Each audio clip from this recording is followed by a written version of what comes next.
I'm Angie. And I'm Jessica. And we are Vetiver Aromatics. And we're here today to tell you about how to select a perfume idea. So you're going to get started with your new perfume by being inspired. The first thing you want to do is you want to find out what you want to do with your perfume. Where does your inspiration come from? So your inspiration can come from a lot of things. It can come from the time of year, for example. Right now we're heading up to Easter. Yes, or it could come from maybe one of your favorite fragrances. You're trying to recreate that. Absolutely. You can also come up with fragrances based on your mood. Or even maybe a childhood memory. Oh yes, that would be good. Mm-hmm. Fresh grass and toothpaste. So anyways, what we wanted to do today is come up with something Easter themed. So we've already been kind of thinking about inspiration, and we have something that we think is going to be pretty cool. Yeah, well, when we think of Easter, of course, me and Angie, one of the first things we think of is Peeps. Peeps. So we have set our palette up here, and one of the first things that you want to do when you get your inspiration for your fragrances is you want to look at what you're going to be working with. And then you're going to put the fragrances out that you think are going to be able to create the theme that you're going for. Yes, and so the way to kind of think about this first is to think about what might be a good ingredient, but also you need a blend of top, heart, and base notes. And so it's also important to keep in mind that combination. Now, I like the idea of having 3 of each, 3 top, 3 heart, and 3 base. It's like the perfect perfume to me, although it's really just symbolic.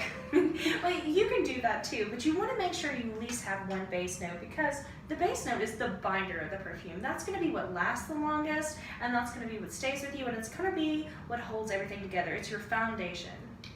And then once you have your foundation selected, or 3 of them, you start thinking about the heart of your perfume. The heart of your perfume is what you're going to smell the most, and for the most of the life of the perfume, and what gives it its heart. And then your tops are going to be your first impression of the perfume. When you take off that perfume lid, what is going to be the first thing that you smell? What is going to be the most prominent? It's going to be the, hi, how are you?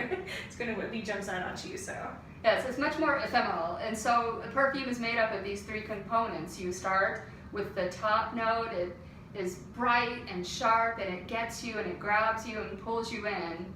And then it moves on to your heart, which is the body, the soul of the perfume. And eventually, near the end of the day, it's all going to fade away, and what will be left with is that base. Yes, absolutely. So once you've kind of decided what it is that you're going to be working with, what has kind of inspired you to work around your theme or your idea, you want to use your tester strips. And so one really good tip for starting your selection and really getting into your perfume is have everything ready before you start. That's something we didn't do. Yes. So Jessica's going to go grab the tester strips. Tester strips.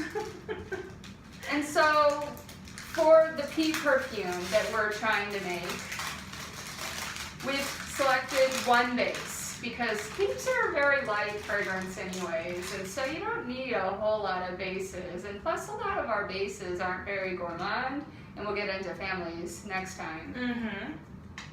So I'm going to take this tester strip, and I could write on here what it is, vanilla.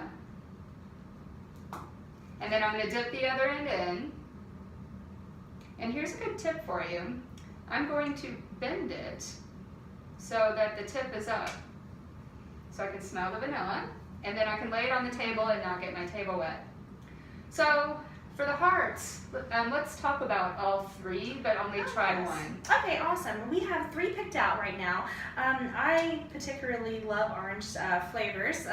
Tic Tacs are one of my favorites. So I picked blood orange. I think that would be our flavoring. We have to do the toasted marshmallows because peeps are pretty simple. So, and then we also did some honeysuckle, and that's just to give it a little bit more of floral and a little bit more of a sweetness to it too. The honeysuckle is definitely sweet. So let's do the marshmallows. Marshmallow? Oh, of course. We're trying to make a peep. Yeah. Most important ingredient there. All right. Ah, such a lovely smell. It's one of those ones that you keep smelling, you can't put down. And then we're going to move on to our tops, and what we've experimented around with here is bergamot, and that's going to give it a little bit of citrus and also a little bit of acidity. Oh, you can tell Jessica likes orange flavors because she has blood orange and bergamot in her peach. That is true. I also did peach. Again, peach is an awesome light scent, but it's such a good blender. It really does magic when you try to blend it with other fragrances. And then we have almond, and almond's going to give it that sort of nutty, gourmand touch too. A warmth. A warmth, yes. So once you have all 3 tester strips ready, you're going to fan them out and smell them together under your nose to get an idea for how the scent will blend together. Oh, that's lovely. So definitely a good start. So if you would like to see the PEEP recipe that we came up with in the end, check online on our website under perfume recipes, and we'll make sure that there's a link in this under this video too. And you can make your own PEEP perfume. And we hope you like it just as much as we do. So. Oh, absolutely. And stay tuned because we're going to be doing more videos with more scent tips. Just keep an eye out. Until next time. Okay, thank you.